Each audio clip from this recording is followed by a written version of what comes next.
Hey guys, handling objections and what literally my Airbnb nightmare. That is what I'm going to be talking to you guys about in this video. My name is Christy Asa. If you haven't already, please don't forget to like, share, and subscribe somewhere in this video, and also follow me on Instagram. Handling nightmares or really crazy guests, or just messy situations you come across. I had a guest, she showed up to one of my units, one of my favorite units actually. And this is where I make about $50,000 a year off of that particular unit. And I know this unit pretty well because it's right next to me. So I do a lot of spot checks just to make sure everything is nice and dandy, there are no complaints. I can easily handle those objections because I've been there. So when she checked in, she had an issue of stating that the AC wasn't working. It was in the summer.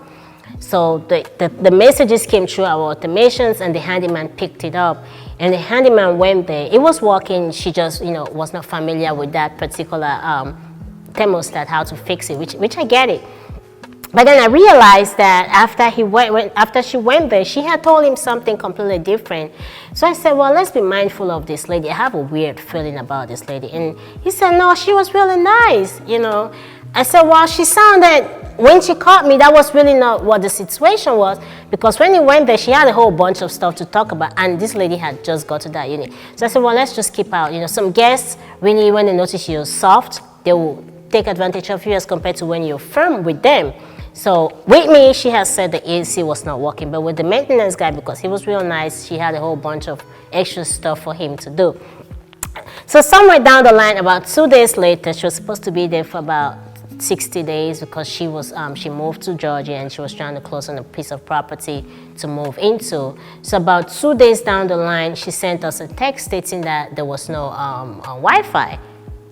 I was like, okay, now we have a problem of no Wi-Fi. So I called the Wi-Fi internet company, and they're like, ma'am, we show that you have Wi-Fi on your system, so but let's reboot the system.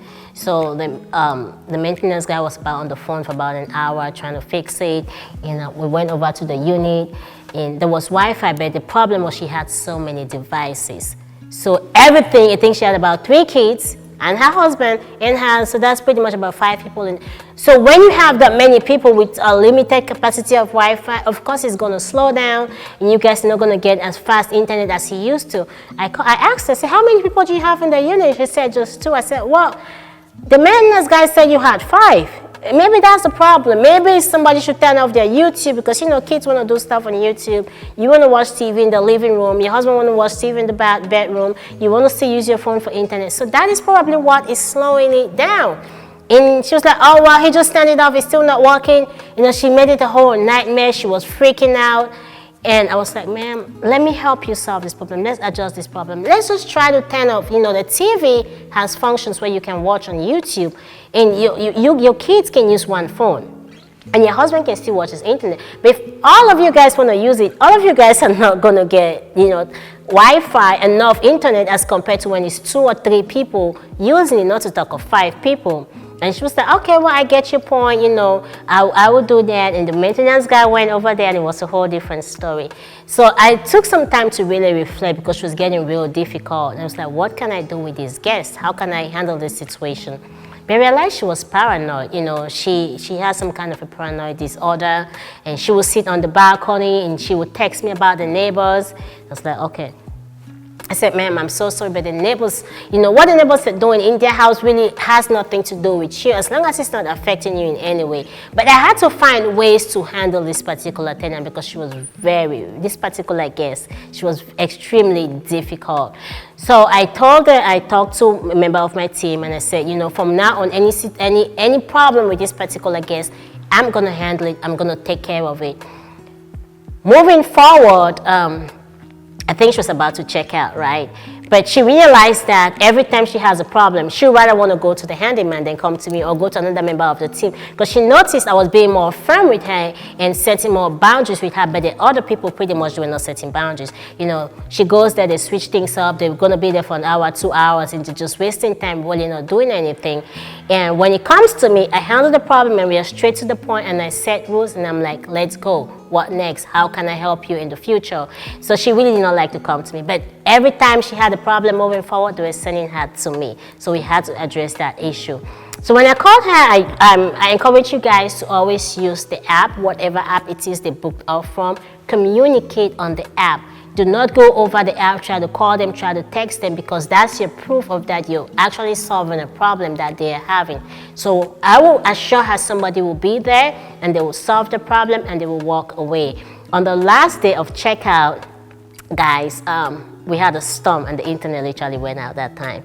She was freaking out because she said she was still logged into the system, into Netflix. I said, ma'am, I'm so sorry, but I can assure you that the minute the power comes back in, the power comes back on, I will personally go over there and sign you off. Nobody's going to use your Netflix account, okay?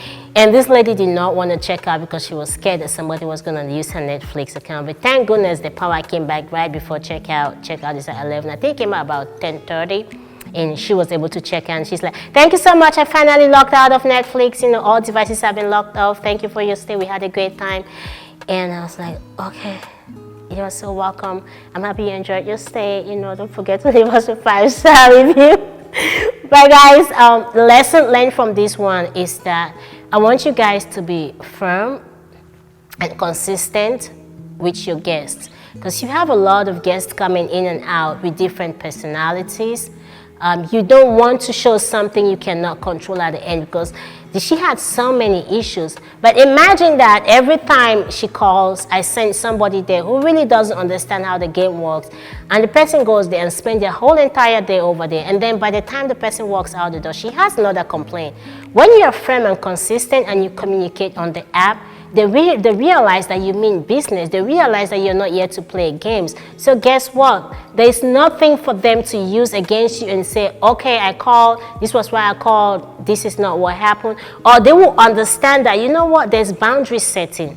Or maybe I'm just being paranoid. Maybe I'm just trying to do too much. Maybe this is not my house. You know, things cannot always be perfect. So that was really what I learned in this whole scenario. Communicating on the app is important, and also setting firm and consistent boundaries with your guests is very, very important, because it will happen to you. You will have a guest that just have all the complaints in the world. But how do you solve this problem? If you have a firm person on the team, let them handle that situation. If you make a decision with that particular guest, don't change it. Stick to it. If you have a solution, stick to that solution. If you have a time frame to show up at that unit, stick to that time frame and show up at the unit, because that gives you a level of respect and that sets boundaries for them so they know you mean business. But I hope this was really able to help you.